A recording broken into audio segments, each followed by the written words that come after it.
വിവിധ ആവശ്യങ്ങൾ ഉന്നയിച്ച് LIC agents organisation of India CITU-വിന്റെ നേതൃത്വത്തിൽ 11-ന് പാർലമെന്റ് മാർച്ച് സംഘടിപ്പിക്കും. ഇതിന്റെ ഭാഗമായുള്ള ഒപ്പുശേഖരണത്തിന് തുടക്കമായി.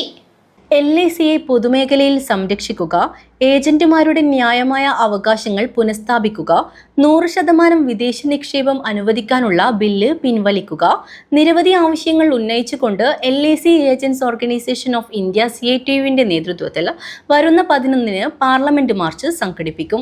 ഇതിന്റെ ഭാഗമായി 1 കോടി ഒപ്പുകൾ ശേഖരിക്കും. കാഞ്ഞങ്ങാട് ബസ് സ്റ്റാൻഡിൽ നടന്ന ഒപ്പുശേഖരണം CITU ജില്ലാ വൈസ് പ്രസിഡന്റ് കാറ്റാടി കുമാരൻ ഉദ്ഘാടനം ചെയ്തു. ശക്തമായിട്ടുള്ള എതിർപ്പ് LICയിൽ നിന്ന് മാത്രമല്ല പൊതുജനങ്ങളിൽ നിന്നും അതുപോലെ ട്രേഡ് യൂണിയൻ സംഘടനകളിൽ നിന്നും ഉയർന്നു വന്നതിനെ തുടർന്ന് 5% പിന്നീട് വർദ്ധിപ്പിക്കുന്ന നടപടിയിലേക്ക് പോയിരുന്നില്ല. എന്നാൽ കേന്ദ്ര ഗവൺമെന്റിന്റെ ലക്ഷ്യം എന്ന് പറയുന്നത് ഇത് സ്വകാര്യവൽക്കരിക്കുക എന്നുള്ളതാണ്.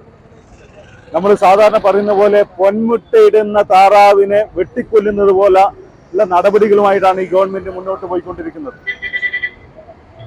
ഏറ്റവും ജനകീയമായിട്ടുള്ള ജനങ്ങൾക്ക് വിശ്വാസത്തോടുകൂടി ചേരാൻ വേണ്ടി കഴിയുന്ന ഒരു പൊതുമേഖലാ സ്ഥാപനം, ആ സ്ഥാപനത്തെയാണ് കേന്ദ്ര ഗവൺമെന്റ് നശിപ്പിക്കാൻ വേണ്ടി തീരുമാനിച്ചിരിക്കുന്നത്. TP സുകുമാരൻ അധ്യക്ഷത വഹിച്ചു. സുകുമാരൻ പനയാൾ സ്വാഗതം പറഞ്ഞു. ജില്ലാ സെക്രട്ടറി K ചന്ദ്രൻ, എക്കാൽ Vijayan, PM Bhaskaran, P Krishnan, Kunhikannan Madikai, AV Pradeep Kumar, C Ananthan, C Chandran എന്നിവർ സംസാരിച്ചു. News bureau, Kanhangad.